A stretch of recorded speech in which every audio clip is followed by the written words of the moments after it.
Hello, ladies and gentlemen, greetings to all of you um, joining us for economics class today. So, this is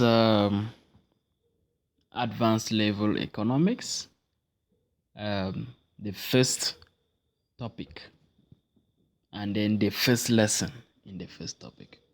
So, as we take this journey through advanced level economics, you need to be, of course, attentive, always do your assignments, always copy your notes, and always participate, ask questions, and so on.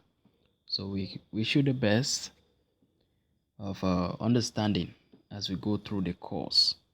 So into today's course is just going to be an introduction to economics. But we are not just going to limit it at a level of introduction because there are a whole lot of things that you will need to know.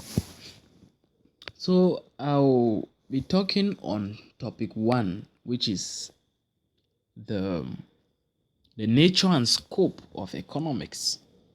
So as we're looking at the nature and scope, we'll first of all look at the nature of economics and the definition of economics. Then from there now we are going to move on to look at the scope of economics. What do we mean when we talk of economics? Right, so first thing first, economics is the science that deals with production. It deals with exchange and the consumption of various commodities in an economic system. So in economics, we have to look at production, study production, look at the factors that can affect production, look at the exchange of commodities, goods, and services, and also the consumption of various commodities within an economic system. I'll not end here without saying that economics also shows us how scarce resources can be used to increase wealth and human welfare. Why do I use the word scarce resources? Because the resources that are available to satisfy human wants are always limited. And of course, you need to know that human wants are unlimited. Everybody, you want to have a car, you would like to maybe have a private jet. And I want to surprise you, if as you're wishing to have a car now, if you don't yet have, by the time the first car will come, you will still want a better version. You will still want to have more cars. You will still want, so at the end you will keep on wanting. You will keep on wanting. That is why we say human wants are unlimited. But now the resources that are available to satisfy the wants are the ones that it is what is limited. The resources is limited. So the central focus of economics is on scarcity of resources and choices among their alternative uses. The resources or the inputs available to produce goods are always limited, or we say they are scarce. So we say something is scarce, it means it's limited. This scarcity induces people to make choices among alternatives. So now with all alternative, you have a scale of preference. A scale of preference is a list of your wants from the most important to the least. So you have alternatives, and then you have to satisfy on your priority list. So if the scale of preference is just a priority list, meaning that the first thing on your scale of preference is the item with the greatest priority, with the first priority. So then also the knowledge of economics is used to compare the alternatives for choosing the best among them. Now let's take for example a farmer who is growing paddy, growing sugarcane, growing banana, growing cotton and other commodities in a garden. Now there come a time that he has to choose a crop. He has to choose a crop. So here you are looking at a scenario where this farmer generally has to choose among different kind of crops, sugarcane, banana, cotton, and so on. So upon the availability of irrigation water, he now has to choose just a crop among this. Now you see that it's going to present us with a problem. And this problem it presents us with, we call it economic problems. Now, it is important we look at the factors that are responsible for the emergence of economic problems. There are two factors that are responsible for economic problems. The first factor is the existence of unlimited wants.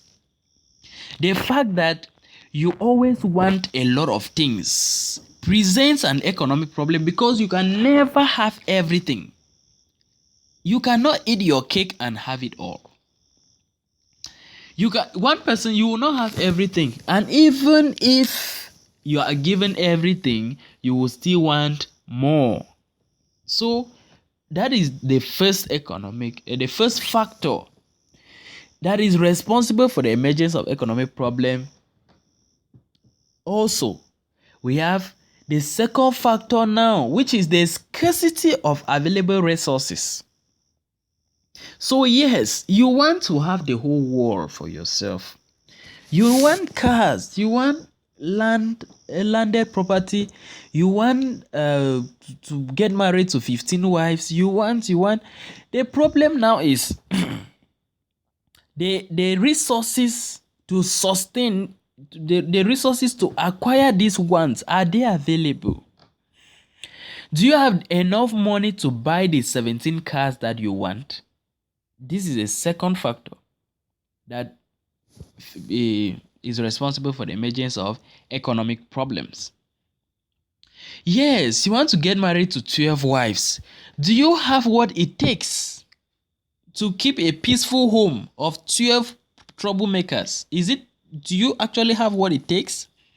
That's the problem. Scarcity. It's not all about money. As I'm talking here, money will be part of it. Yeah. You will not keep 12 women and there are maybe five children each, and then you don't provide. So you see, you will need, of course, to have resources, which is always scarce. You want to have this, you want to have that.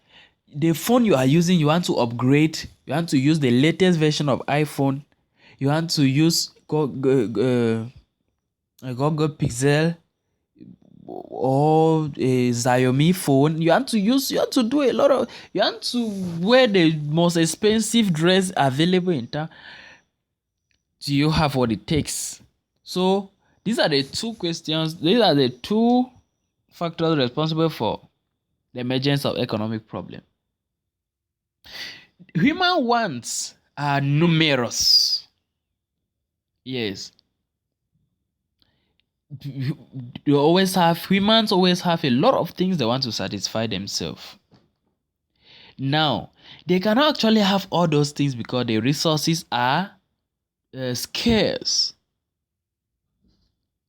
Now, economics deals with how these numerous wants, these plentiful human wants, can be satisfied by the limited resources that are available. Yes. So now I'm going to be showing you something. Uh, no, I'm going to be showing something known as the science of economics centers of one's effort and satisfaction. All right. So you can see one's effort and satisfaction. Economics does not only cover the decision making of individuals, it also goes ahead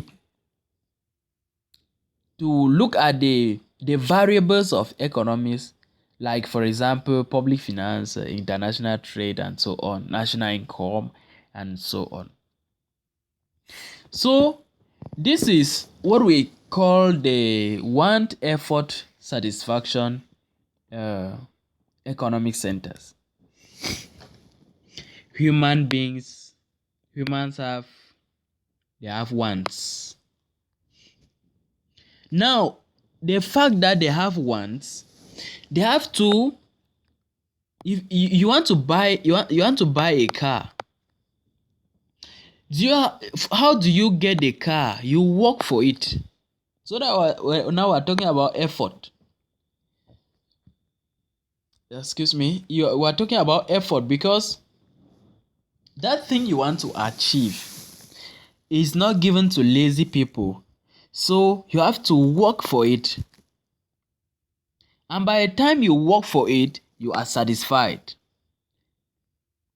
But now, why is it that this arrow is there again? Once you are satisfied, the next thing is now you want something new. So that is why we are calling it an economic center. Yes, economic center of what? Want, effort and satisfaction. You want to buy a new shoe, new pair of shoe, the latest in town, you work for it, because if you don't work for it you will never see its color, you won't even smell it, you will keep on seeing people wearing it and you will never wear it yourself. So you make effort. Some people will go to the shanty, they will work money. Other people, they will go to they will do other things, they will do whatever they can do. That is effort they are putting, and once the effort comes in, they have put in the necessary effort. When the effort is enough, you have what you want, you are satisfied.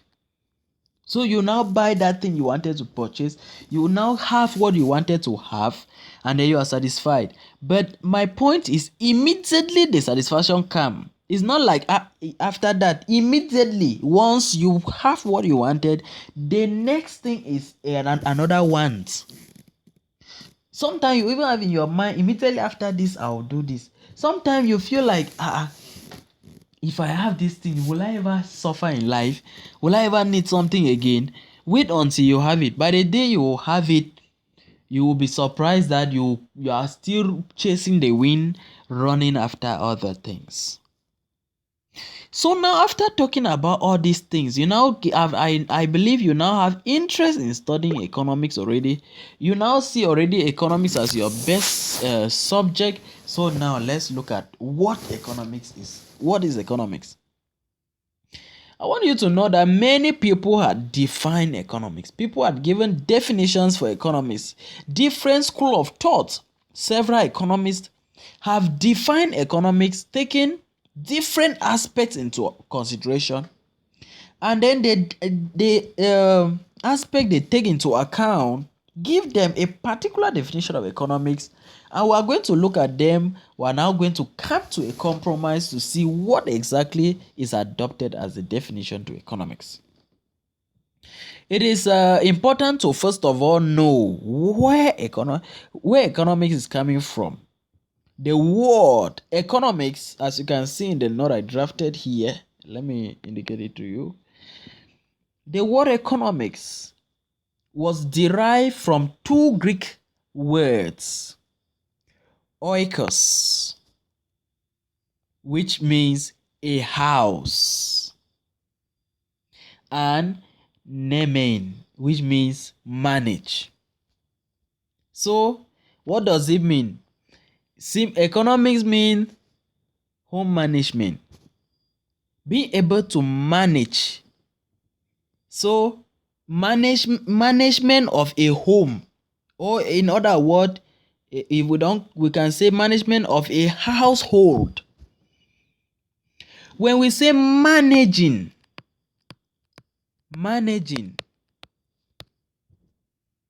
I think you have always been hearing about manage. For example, you know very well that to cook, for example, things are getting tough now, especially in Yaoundé. To cook a good pot of arrow, that will be enough for maybe a household of maybe about four people. You will need about 10,000 francs. So imagine the father of the house is giving you 7,300 to make arrow. He wants to eat arrow. Now, what will you do? You will manage. That's where I was going to. I wanted to come out with that word manage. You will do what? You will manage. Are we together? Sometimes, for example, they can give you something, and then they ask you, will it be enough? You knowing that it will not be enough, you say what? It's okay, I will manage. So when we are saying, we have always been using the word manage, and then you already know managing means that it is not first of all enough, but I will try to make it happen with this limited amount that I have.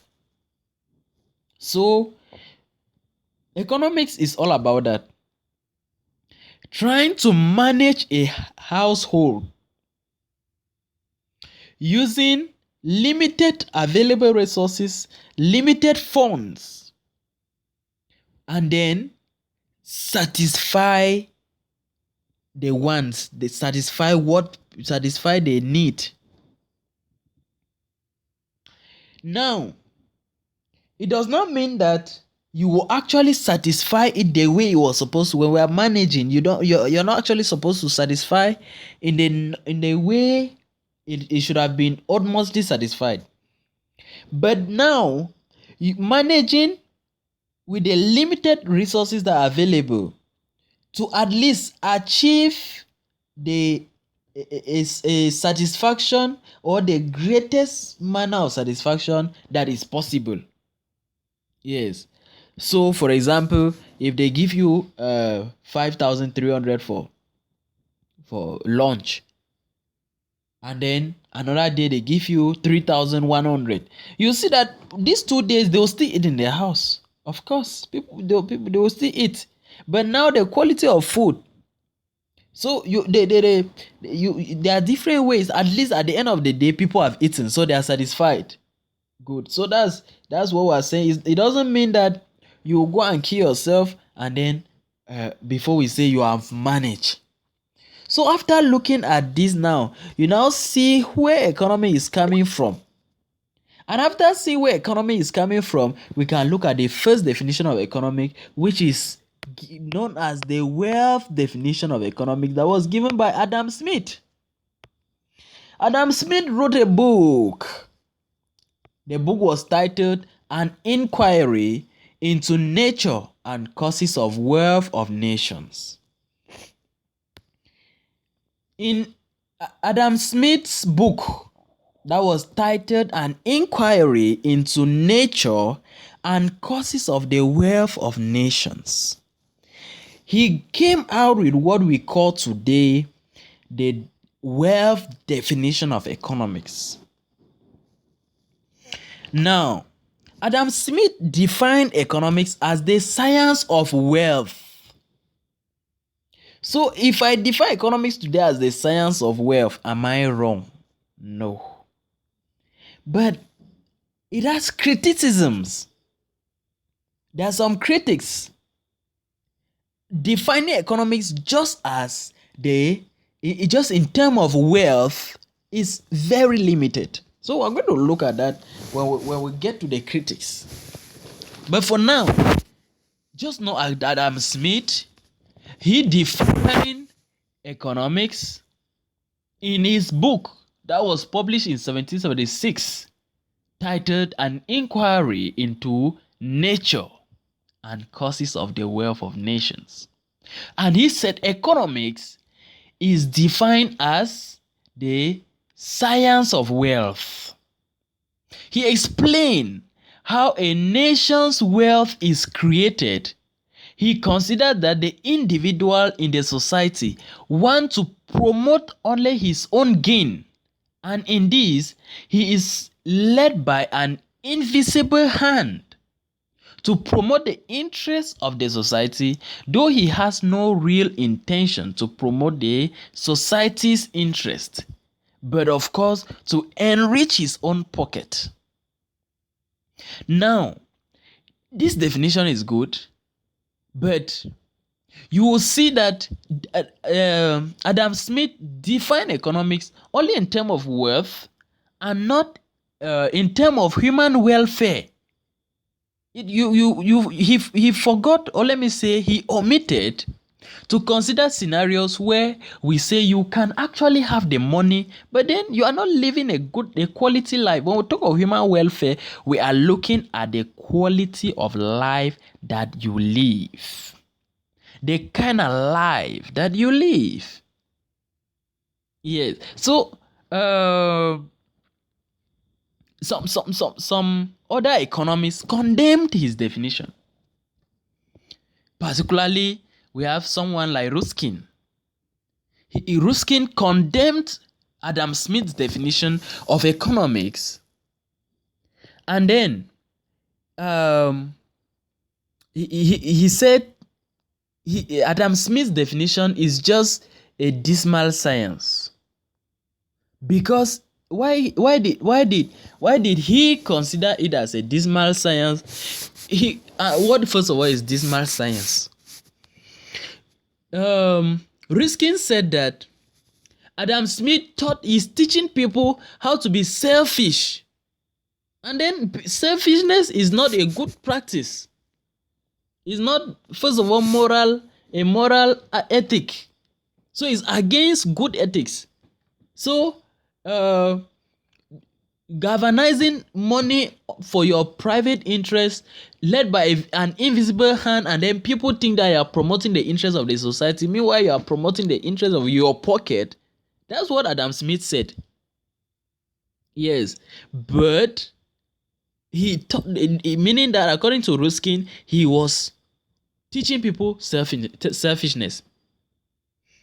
Now, however, wealth is considered only to be a mean to end, the end being human welfare.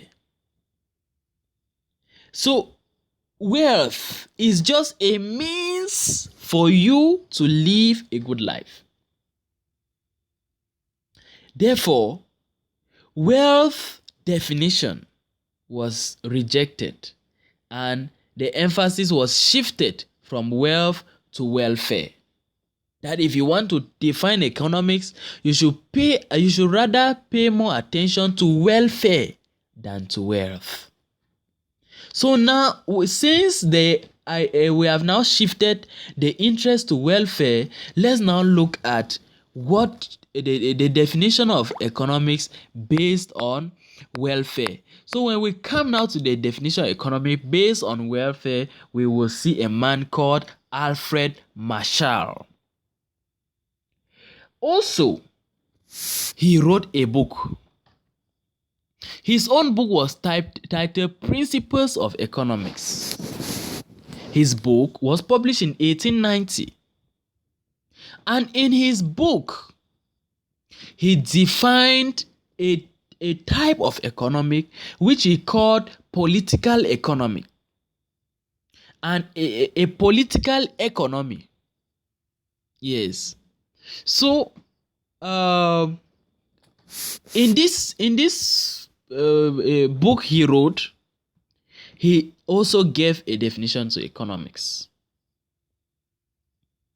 He said, economics is a study of mankind in the ordinary business of life. It examines that part of individual and social actions, which is most closely connected with the attainment and with the use of the material requisite of well-being.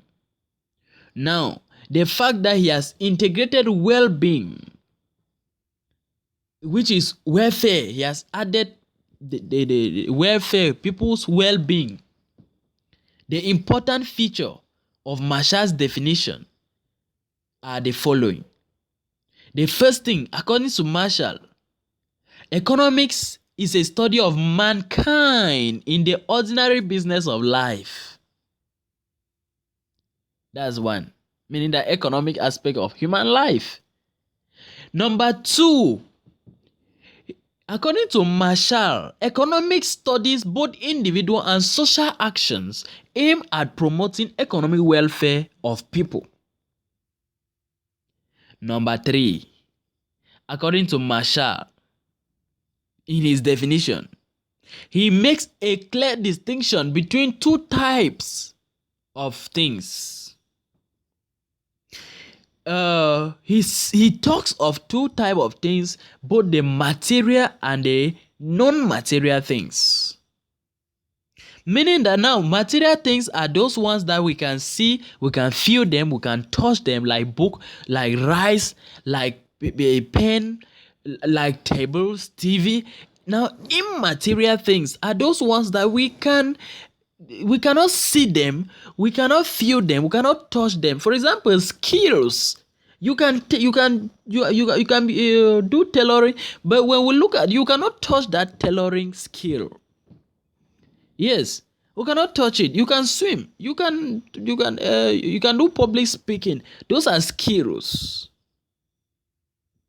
So, that's another important of Marshall's definition. So now you can see clearly that in Marshall's definition, he considered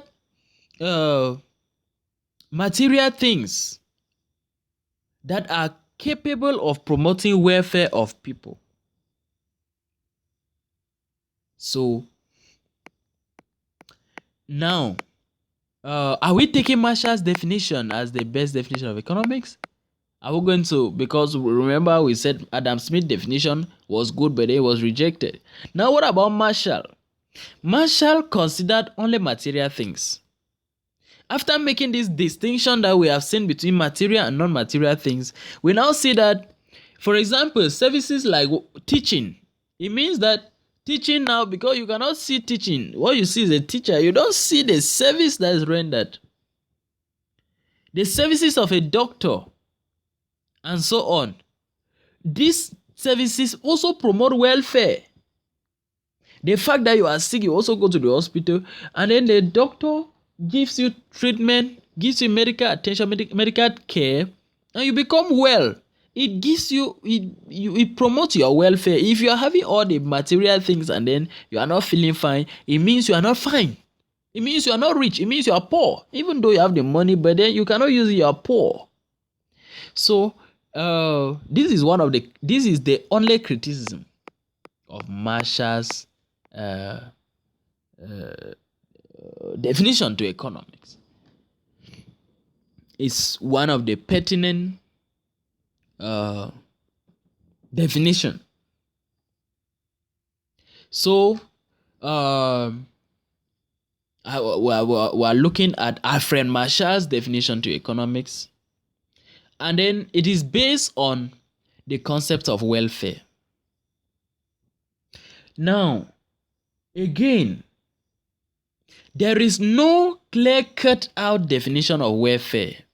The meaning of welfare varies from person to person, even from place to place. What people of Baligam consider as welfare, they are living well. I'm sure that in the North region, they don't see it as welfare. One man's food is another man's poison. It depends on preference. So, also even depend on the period. It depends on the period. There are times that if you ask somebody to sit in front of the door, in front of his house in the morning, without pullover in the north region, then you are blessing him because there's too much heat. But there are also seasons that there's cold, and then if you do that same thing, you are now killing him. So you see that it also depends on the period, the person, from person to person, period to period, place to place, country to country. Welfare, the definition of welfare varies.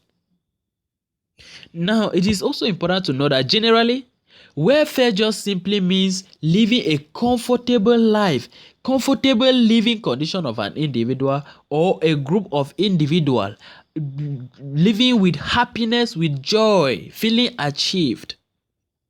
So the welfare of an individual, the welfare of a nation, the welfare of a group of people is dependent not only on the stock of wealth possessed by that person or by those people, but then it also depends on political, cultural, social activities of the nation. Now, again, in Marshall's definition, Marshall makes a distinction between those things that are capable of promoting welfare of people and those things that are not capable of promoting welfare of people. For example, can we have something that commands a price but does not promote welfare?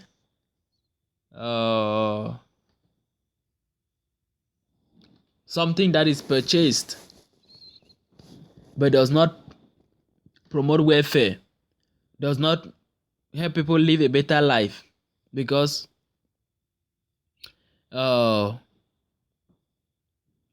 it is also one of the things that Marshall did not take into consideration. And then now we're talking about welfare definition.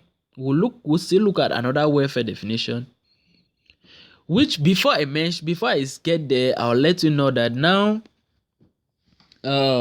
someone came up in the year 1932 and gave a preferred version, a more reliable definition to economics.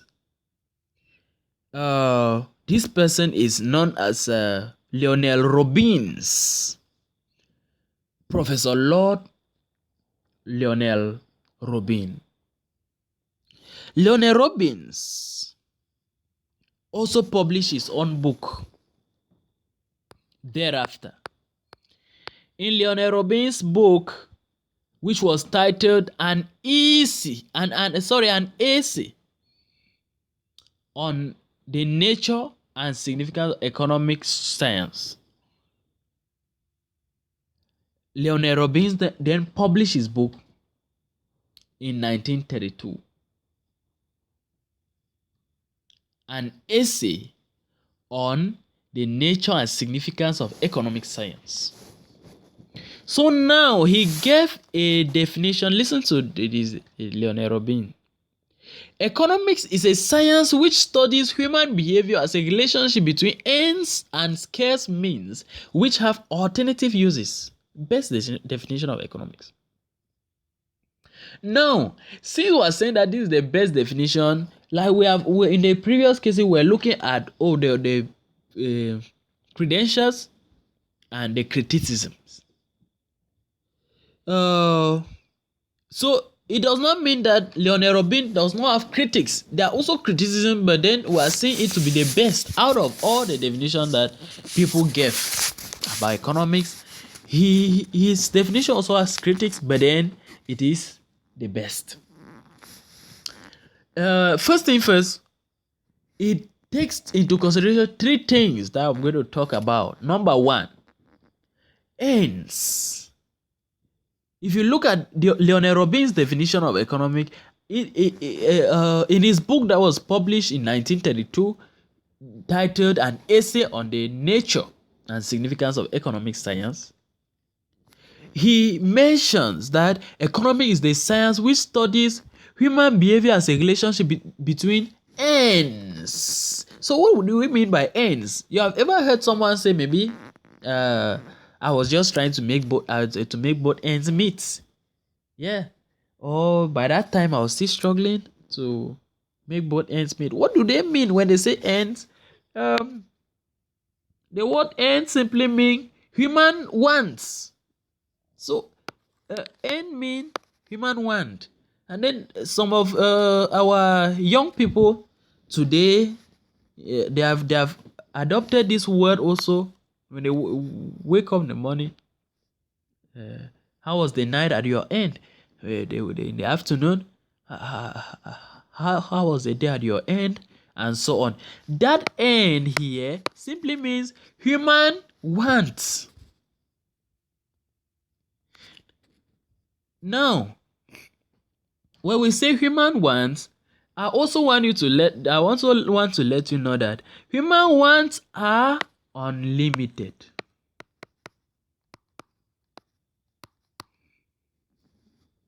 Okay.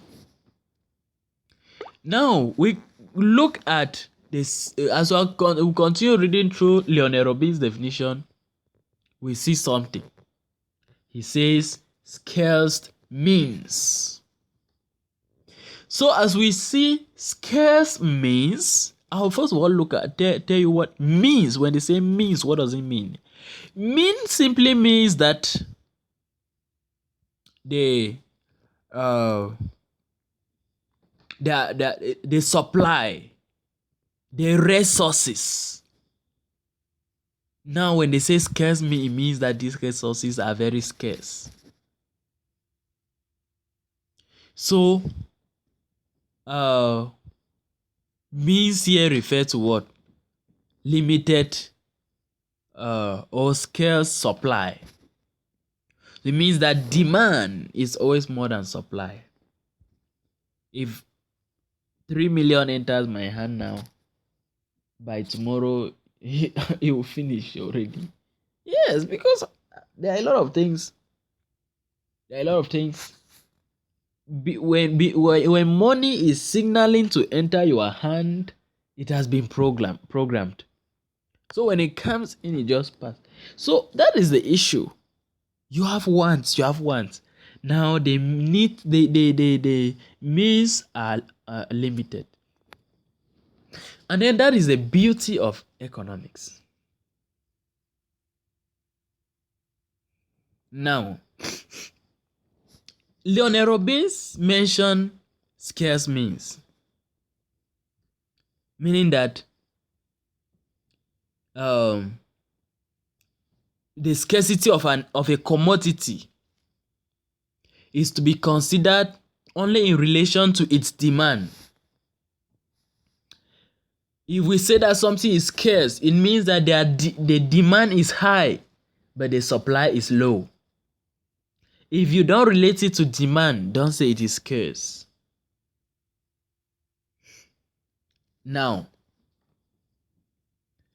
another article in Robin's definition, he mentioned something: alternative uses.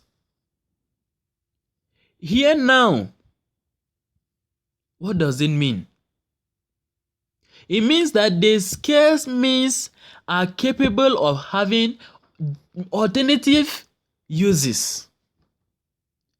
The 3,000 francs that will enter your mobile money, that from your uncle like that 3,000 francs cannot only buy a shoe. If you don't want it, if you go and give the money to the person that is selling the bag, the person will not refuse. It's money. So that money can do many things. It has alternative uses. Yes. That 50,000, whether you want to buy a dress or you want to buy a shoe, you see that the money can buy, it has many uses. So at the end, you need to choose one. So that's it. Now this means that anyone will choose the resource that will satisfy his particular want. Now, when this happen,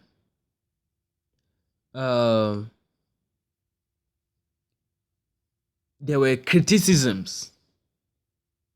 There were criticisms. Because as for Robbins here, after analyzing all this, we can clearly see that according to Lionel Robin, economics can be a science of choice. Yes, we can still define economics as a science of choice. Now, there are some critics because, firstly, Robbins does not make any distinction between goods conducive to human welfare and goods that are not conducive for human welfare. In the production of rice and alcohol, scarce resources are used, but the production of rice promotes human welfare, while production of alcohol it does not promote human welfare. However, it is important to know that uh, economics is neutral between ends. So here we have been looking at the definition to economics. So we're not actually going to look at the growth definition since we have already adopted the Robbins definition. So for the sake of knowledge, you can now read it later. Now, we have come to the end of our today's lesson, looking at the nature of economics, its definition, in general introduction to economics, and this is lesson 2 under chapter 1. So the second lesson is scope of economics, and you will have a lot to learn here. Immediately from here, we'll have to look at the PPC, look at other things. So I'm going to leave you at this juncture.